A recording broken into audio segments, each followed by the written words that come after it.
So, this episode is going to be a fun one, I can tell already, because the topic will be the 5 mistakes that people tend to make that keep them in a procrastinating state. And the reason it's going to be fun is because I am in the process of doing this episode, also in the process of breaking my procrastination cycle. I have a funny habit of when I decide I'm going to talk or teach or lecture on the topic of procrastination, I find myself dropping into an intense bout of procrastination. And so I'm very happy to be showing up, finally breaking this delay that I've had with this particular episode.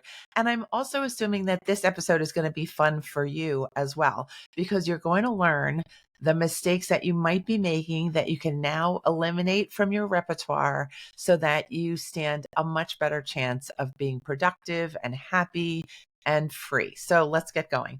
The first mistake that people tend to make that keeps them in procrastination is they allow their fear to dictate the scenario that they're in. I will explain. I liken it to always having your life running like some sort of horror movie. When you have a horror movie, you're always waiting for the scary thing to pop out and to terrorize you, or you're waiting in suspense for the evil person to come onto the scene. I'm not a big fan of horror movies, but I have been, as many of you know, a longtime sufferer of chronic procrastination back in the day. And I do have to share with you that the experience of procrastinating all the time is the experience of waiting for the fear to become realized. And I think that's a huge mistake. We do not want to set up our lives to run like your typical B level, B grade horror movie or C grade horror movie. You want your life to be one smooth sail after another. And that may sound like a big reach for you, especially if you're currently in a deep state of procrastination. But I want to let you know that there are other options for how to set up your system of working. You can set it up more like a romantic comedy where there's some mistakes that you make, there's some mishaps, there's some things that happen that you didn't mean, but in the end, it all works out. You know that the two people are going to get together who are meant to get together. You know that there's going to be some fun learning that happens along the way. You learn that all the stress that you thought was going to lead to despair ends up really leading to a brighter tomorrow. That is how you can set up your productivity. And that is how you can keep ward away. I think that's a phrase. You can keep procrastination far away from you. You can decide that when you feel fear, it's not a trigger or a cue for you to set up your next horror movie script or scene. Instead, you get to think to yourself, oh, that is just my internal system alerting me to the fact that I care about something, that something is of importance to me, that something needs to be done by a deadline. It doesn't mean that your entire being needs to be put in a fright or in a panic. You really don't have to run from your own work anymore. You can just decide, oh, that was a fleeting feeling of fear, and I'm going to treat it as such. It's going to be fleeting. It's not the whole show, it's not the whole script, and it's not the whole scenario. I'm going to decide that my life is going to be run more lightly, more with flow, more with productivity. And I'm going to keep things coming into my life, and then I'm going to keep things moving out of my life because I don't want to create any horror shows. All right, so that's the first tip. Remember, fear does not get to run your show, and you are always in that amount of control of your life and how things run. You get to run it the way you decide you're going to run it. So run it well, run it lightly. All right, the second mistake that people tend to make that keeps them in a procrastination state is they think that pressure is going to be helpful to their productivity. I have certainly made this mistake many years, I would say, of my life, where I just kept myself steeped in a feeling of stress, anxiety, and pressure, thinking that, well, this is the way that people get ahead. This is the way that people make something of themselves. This is how people learn and progress in their lives. But really, when it comes down to it, you don't have to wait till the last minute to gather up all this pressure and then decide to work. You can actually decide, I'm going to try working on this project that I've been a little bit afraid of. I'm going to try working on it a little bit ahead of time, even though that behavior in itself is unfamiliar, because I'm going to decide to pair productivity with calm now. I'm going to separate from my belief that pressure is what I need to get my brain working. That pressure is what I need to have a creative thought. That pressure and the last minute stress of the deadline is the thing that gets me into action. Again, you're in control of these things. You can decide, I'm going to move everything up earlier so that I have more space to calm my nervous system, to treat myself well, to actually think about what I want to produce and how I want it to roll out to the world. And I'm going to remind myself that I am safe. I'm going to remind myself of tip number one: avoid the fear when you're working. And I'm going to then dive deep into the process and know that I don't have to feel pressured just because I'm focused and concentrating and invested. Those are different kinds of feelings that I think are more positively tinged than the feeling of pure pressure. And I think so many of us subject ourselves to unnecessary pure pressure. And I'm hoping that by your listening to this episode, you decide, you know what, I'm going to try this new policy that Dr. Lee has decided to share. Let's all get on with our business, but do it with joy, do it with lightness, do it with an expectation that you will survive, right? I'm going to survive this podcast episode, and you will too. You will survive your next big production, your next big assignment. It's going to be okay. All right, moving on to the third mistake that people tend to make regarding their productivity that keeps them in procrastination. The third one is thinking, this is the biggest one, by the way. The third one is thinking that your work is a reflection, a direct reflection of your value as a human being. Yep, I said it.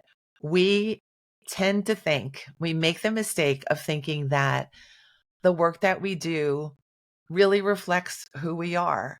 And we've all been there.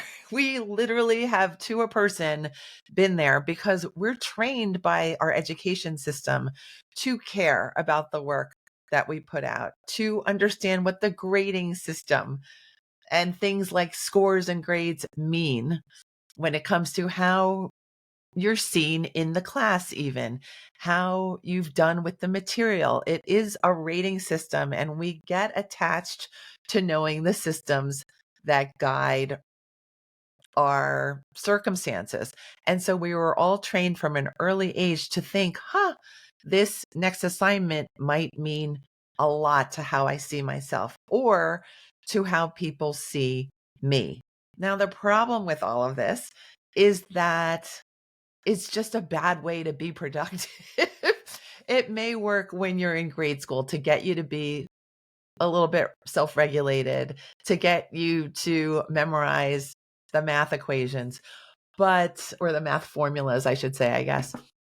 But as an adult, thinking that everything you produce is a direct reflection of your worth or value as a person is just a recipe for feeling stressed, slightly suffocated, slightly nervous, and slightly disempowered.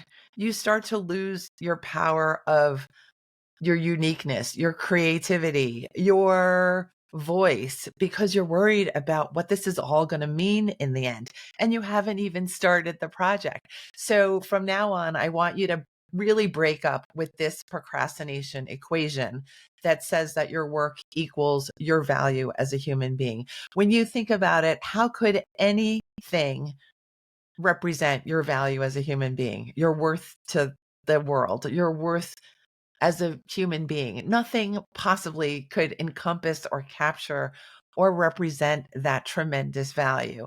And that, by the way, was a not so well hidden way for me to express that you are of enormous value and you should work and live and enjoy your life representing that value without fear that someone's going to judge you on that value. Just live fully, live out your uniqueness, and don't worry so much about your work. All right. Now we'll go on to tip number 4, which is really mistake number 4, right? Because we're dealing with all the mistakes today. Mistake number 4 is thinking that holding on to things will make the thing better, smoother, more impressive, or smarter. I think we do this kind of magical thinking when it comes to things like managing our physical clutter. We think, right now, today, Thursday, I'm not really in the mood to part with this item. So we decide we're not going to make the decision on this piece of clothing or this old paperwork today. And then guess what happens? It doesn't get better, smarter, more impressive, more smooth, or anything. It just stays with you forever and ever and ever. It gets to take up your space, your time, your energy. It actually makes things go sour. It makes things go south. And just like we don't want any piece of work representing our value as a human being, we don't want any decisions to hold up our flow, to hold up our way of dealing with things and facing challenges. We want to be like a prize fighter. We want to be in great shape all the time. We want things flowing in and then we want things flowing out. So don't make it a habit of keeping things for too long. I'm just going to put it that way. Make it a habit to say, you know what? I know how to let go of things easily. I can always recall things when I need them. I can always get something new. I can always learn something new. And I'm not going to make the mistake of keeping things in my space, in my circumstances, when they're no longer of use or of value to me. And I think when it comes to things like physical clutter, so often people are afraid to release the items because they're worried. You've heard this before, maybe you've thought this before. People are worried that they're going to need that item someday in the future. But what they are not calculating at the same time that they're making the decision is the value of being free of that item, right? What if you don't need it in the future? And what would it be like to never have to think about that item again? Perhaps there's some real true value in letting go and having less things to think about. So you have more space to actually think. So remember, let things go, let them go quickly. You will survive. All right. The last mistake that I have to share with you is a quickie, but a goodie. It is that we tend to make the mistake of thinking that everything is so darn important. This is a rule or a theory that I came up with a long time ago. And I think it came into existence because I'm a psychologist and I have a multiple decades long history of working with clients one-on-one. And really, when you listen to people in therapy day after day, you realize that not everything is important. A lot of things are, but most things really are not. Most things are things that are going to come into your life and then they're going to leave your life. You're going to get nervous and stressed, but again, you're going to make it through and you're going to let things go. And I just came up with this theory. if you can call it that, that nothing is that important. Nothing is so important that you should sacrifice or jeopardize your nervous system, your sense of yourself, or your well-being. And I would add to that your time usage as well. You should not waste your time. That's the short of it. You should not jeopardize your nervous system and put yourself on the brink of a panic attack when you might be able to do things with a much more relaxed attitude instead of thinking every little thing is so important, right? Not everything is that important. Really, most things are not. And I think probably after listening to this episode, it's going to hit you. You're going to be walking to your neighborhood store and you're going to think, oh, yeah, I need to get tomatoes, but it's not critical. Nothing's that critical. And when you see that you can open up your emotional space because you've relieved your space from procrastination, from fear, from pressure, from overvaluing productivity, from keeping things for too long, you're going to be amazed at how you feel and how empowered you're going to be because you won't be making these little mistakes that cause big consequences when it comes to productivity and procrastination. So take the time to maybe even replay this episode so that you really understand the messages that I'm sending you. They're collected over many years of obsessing about this material and lovingly shared with you. I have created a free download so that you can have this on a sheet of paper if you really want, or somewhere in an archive on your desktop. You can keep it there as well. All you need to do to get a review of these 5 mistakes and some ideas for how to avoid making these mistakes by going to maketimeforsuccesspodcast.com/mistakes with an S. Again, it's maketimeforsuccesspodcast.com/mistakes. Go enjoy your mistake-free life now. And I'll see you next week when the next episode drops. Thanks for being here. Bye.